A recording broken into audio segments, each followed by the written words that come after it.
Hey, what's up, everyone? This is the watch list video for Monday, January 30th.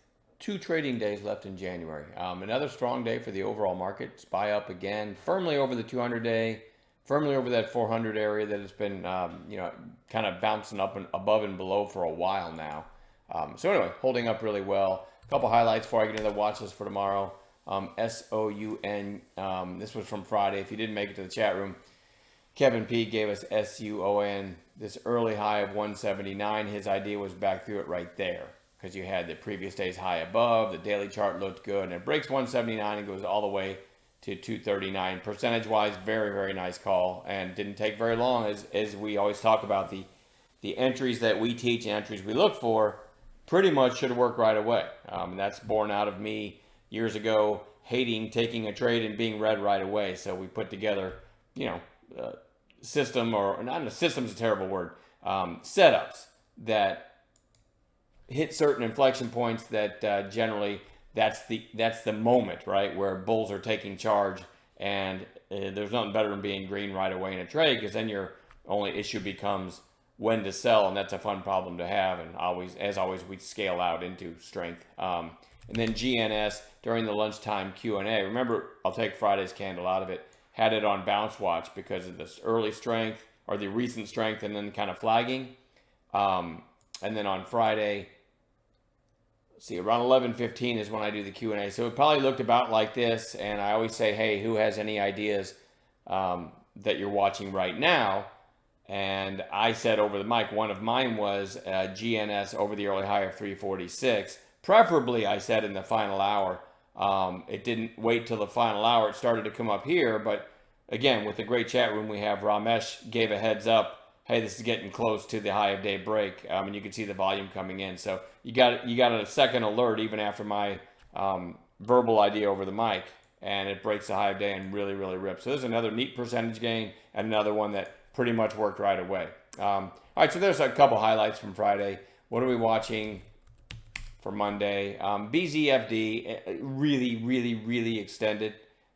So I'd like to see it come in for a few days, but we'll see. As a day trader, I'm going to watch it, but I don't even really like to draw attention to something that's had two massive days like this. I would prefer at least one red day, right? And then it would be more interesting to me for it, because remember, I'm a day trader. I don't hold overnight. So BIAF, still after this pop, and then you kind of secondary pop. It's just coiling, so I'm keeping that on watch. Lucid, and I typed this in chat when Lucid was just ripping.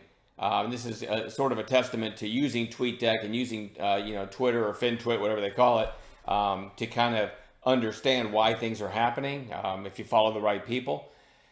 I typed in chat that Lucid, hey, it's running on a buyout rumor, and I generally won't bid on a pullback on something that's running on a buyout rumor. Now, if Lucid's news would have been, say, hey, General Motors is taking a big stake in Lucid, right? And then it was ripping, and that's an actual news story that's confirmed, I would have been bidding on a pullback. But buyout rumors tend to fall apart pretty quickly, and that's like, you really found no way in. It just kept moving and halting and moving and halting, and then it comes out of a halt all the way down here. So everybody who was in this, like above 15, sitting pretty on that halt thinking, oh, I wonder how high this is going to go. And then it comes out of the halt. And I don't know if there was official, hey, there is no buyout coming, but it just fell apart after that, right?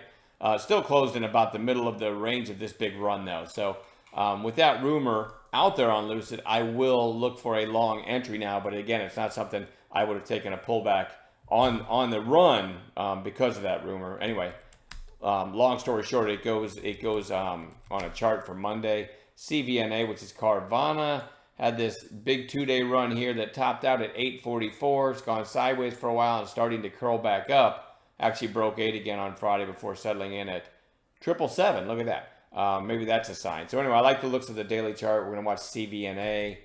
GTII, also kind of an interesting chart. It had a run back here in late December to 204. And then a nice strong day on strong volume on Friday. It went up to 163 before closing at 145. So I like the looks of the chart.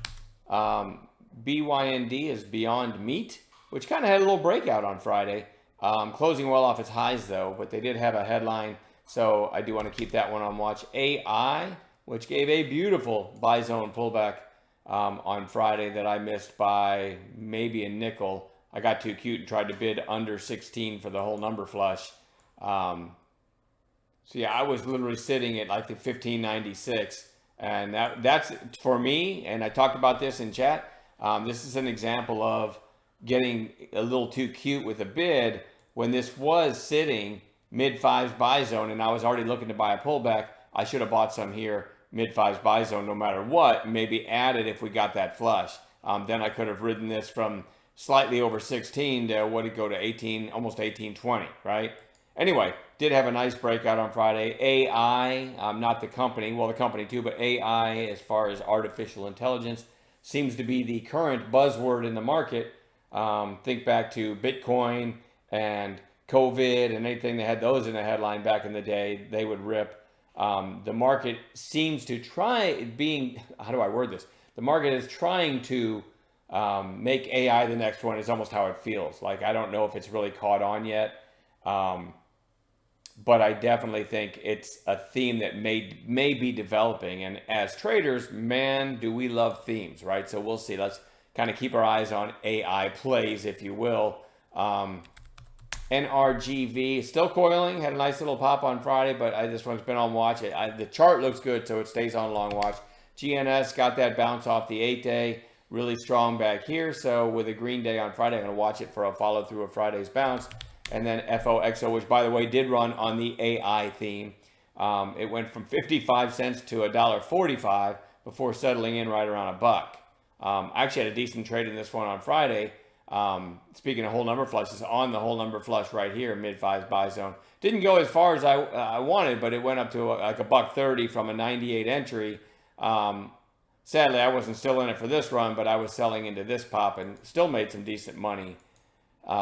But there's an example right there of something that's in the AI space and had a nice pop. So maybe if that theme gets going again, this is absolutely one to watch. That's it for me. I'm going to add gappers in the pre-market with y'all on Monday morning as well. Let's keep doing what we do. Teamwork's been fantastic. Let's keep it up. Enjoy the rest of your weekend. I'll see y'all on Monday morning.